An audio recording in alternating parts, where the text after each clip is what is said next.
Hey, it's Spence here, and I wanted to share with you guys something that was quite useful to me that I discovered earlier in the year.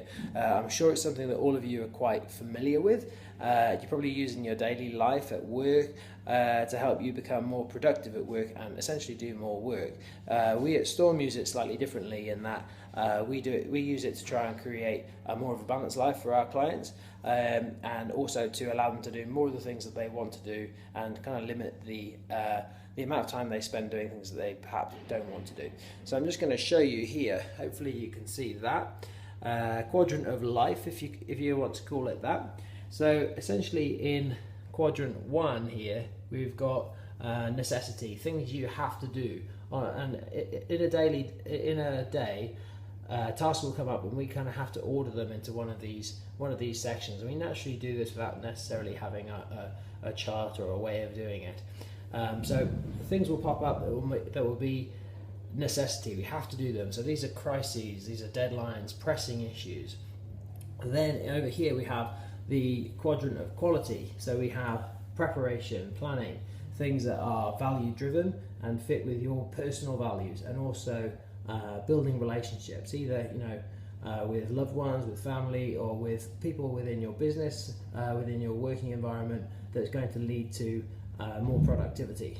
Then in section 3 we have the quadrant 3, we have the quadrant of deception, which is something that looks like being productive, feels like being productive, but perhaps isn't. So this is frequent interruptions, most emails, and other people's priorities. Then finally in quadrant 4 you have the quadrant of waste. So this would be, for me personally, watching Facebook videos, which Facebook just becomes pretty much a long list of bad videos these days. Watching bad TV, I do a lot of that thanks to my wife.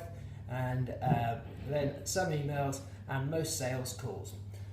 Now, essentially, how this is different to your working version of this is that it's you that is the only one who's going to actually create the life balance that you want to lead.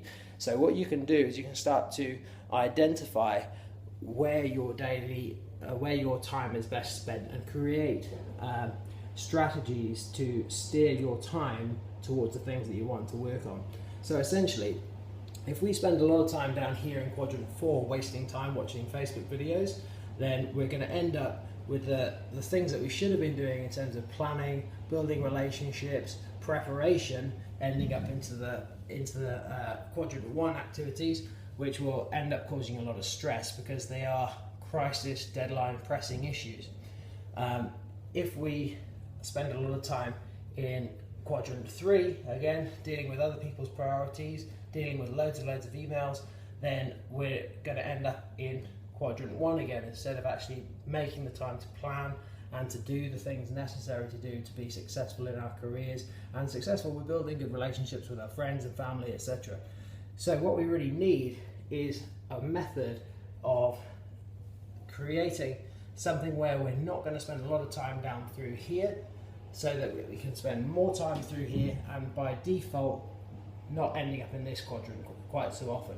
So when we do that here at Storm, what we're looking at is first finding out what these things are and what these things are. Do we like watching Facebook videos? Do you like watching bad TV? If so, then you need to create some time in your life so that you can actually do that. If not, then let's do away with those things, stop wasting time and getting back into some quality time, spending time with family, spending good time with friends, instead of just the odd catch up, and avoiding working to other people's priorities. So that's one strategy for this is actually having some standard responses for emails that you just don't want to have, and just keeping those on your desktop. Just something along the lines of, thanks very much for your sales invitation, but unfortunately I'm very busy working on other projects at the moment, and I'll get back to you another time. That's something I found quite useful, and it's nothing rude or nothing abhorrent. It's just that you're busy working on other projects that frankly are more important to you.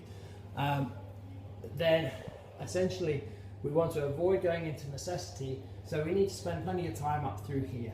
So if we're up through here and we're planning, we're preparing time where we can actually do some of the things that we like to do. Maybe we want to go out for a beer or watch a TV program, but if that's something that we actually enjoy doing and we've planned doing and we've allowed time to be able to do that, then we're more in here. But personally, on a personal note, I see a lot of people becoming quite stressed. A lot of people I see are quite stressed when they first come into our office, and one of the reasons I think for it is that we're so overexposed to stimulus on Facebook videos, bad TV, advertising, constant just noise, that we never actually get time to really assess what's important to us, making plans, preparing for the future in a way that we can create a future that we actually want to live in. Hope that was helpful, and get going.